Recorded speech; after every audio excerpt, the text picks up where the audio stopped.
ఇది కూర అరటికాయ అండి. దీన్ని బొంత అరటికాయ కూడా అంటారు. పసుపు, ఉప్పు నీళ్ళల్లో లైట్గా పొక్కు తీసి చక్రాలుగా కట్ చేసి వేసి పక్కన కాసేపు పెట్టుకోవాలి.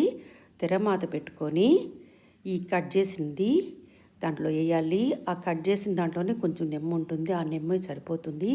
ఏరే నీళ్లు పోయాల్సిన అవసరం లేదు. కొంచెము మిరప్పొడి, కొంచెం ఉప్పు, ఆల్రెడీ ఉప్పు మనము ఊరబెట్టున్నాం కదా, ఉప్పు ఎక్కువ వేయాల్సిన అవసరం లేదు. బాగా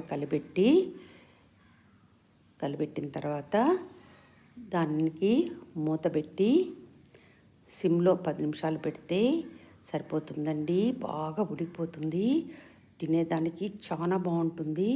రసం అన్నంలోకి, సాంబార్ అన్నంలోకి, ఆకుకూరలోకి నంచుకొని తినేదానికి చాలా బాగుంటుంది. దీంట్లో చాలా హెల్త్ బెనిఫిట్స్ ఉన్నాయి. టేస్ట్ కూడా అమేజింగ్గా ఉంటుంది. ఈ టేస్టు